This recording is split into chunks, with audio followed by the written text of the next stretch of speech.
I was doing anti-domestic violence work in South America, and we got a call about a woman who was afraid her boyfriend was about to become physically abusive. He was on his way to her, and he was upset. He was at like a level 10 on the phone, apparently. So she asked if I could come out and just be a male presence there. And it seemed like that should work because I actually knew the man, and the man was married to someone else. And this was like his side girlfriend, right? And so he's going to this side girlfriend's house. He's angry, he's upset.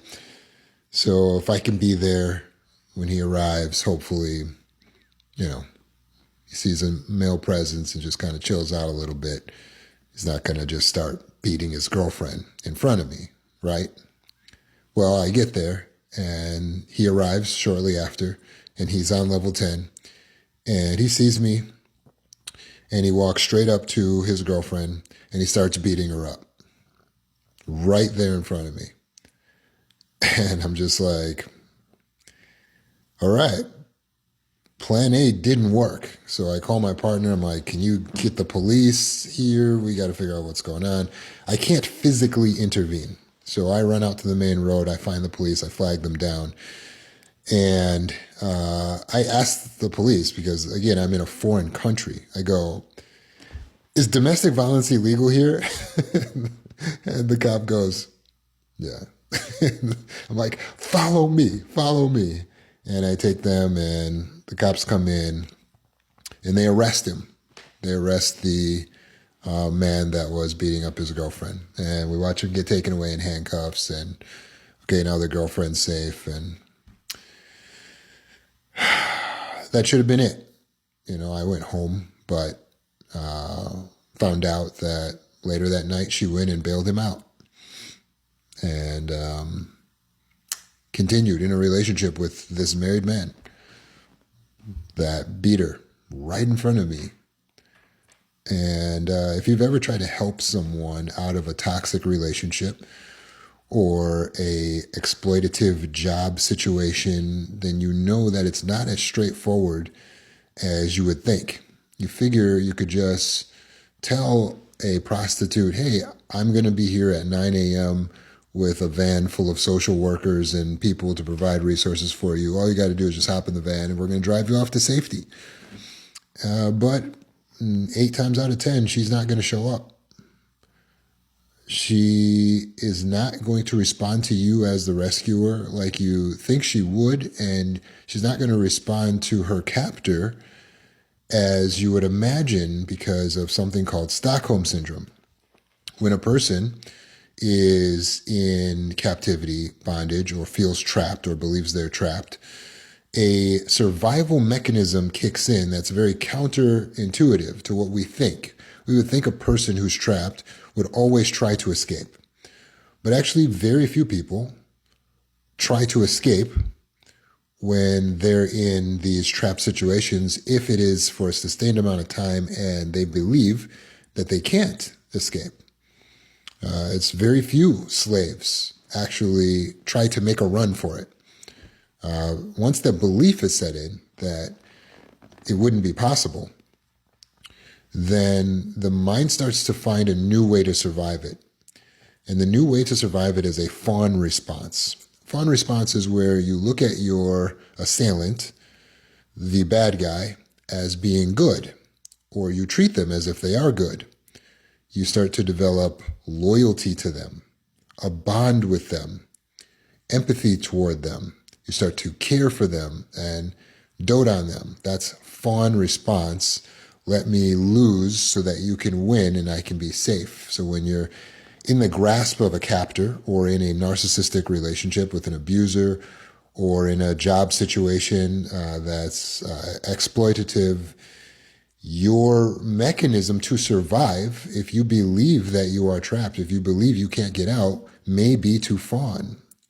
And that's what they call Stockholm syndrome, because it's just so odd that these people would be loyal to the ones who captured them. And you shouldn't be surprised when you see this. It takes me, as a professional, weeks of talking to someone almost every day to break down the psychological barriers and defenses that are keeping them stuck in a relationship that they could walk out of.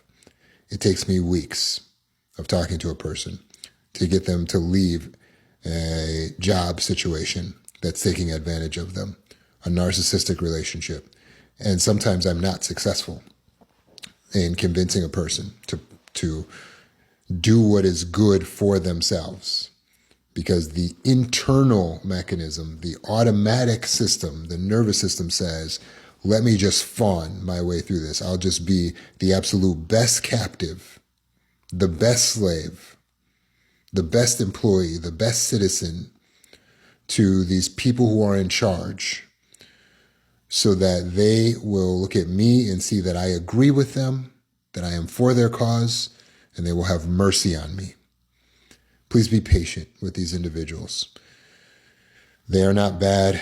They just are trying to survive, and they have been convinced that they're trapped. Please be aware. Narcissists and abusers understand that they just need to convince you that you are not worthy of something better. That's why a narcissist is always taking every opportunity to cut you down, cut you down, cut you down, cut you down, point out any flaw, point out any mistake, make a big deal out of anything that's not good about you, because they want to convince you that you're not good enough to leave.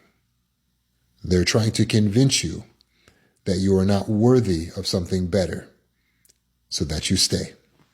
That's the narcissist's actual game plan. They know that you're not going to stay based on the merits of their character. So how do they get you to stay? They convince you you're trapped because you can't do any better. And then what will kick in is fawn response, Stockholm syndrome. And so for many, they are there. They are making excuses for their narcissist, making excuses for their abuser, for their abusive parents, for their abusive husbands and boyfriends and wives and children, adult children. If you are someone who may be suffering from Stockholm syndrome, recognize that you shouldn't follow the internal feelings. You should follow what is intellectually superior, what is logical and beneficial for you. It is your job to benefit yourself. It is your job to protect yourself more so than anyone else in the universe. It's your job to do it for you. So please step up and do what doesn't feel right or good, but what is right and good and beneficial for yourself. To help you break down these psychological bonds, I have released a workbook. It's called the 12 Laws Healing Journal. The link is in the bio. Definitely it's something you should get as soon as possible. It helps you to heal faster and more thoroughly.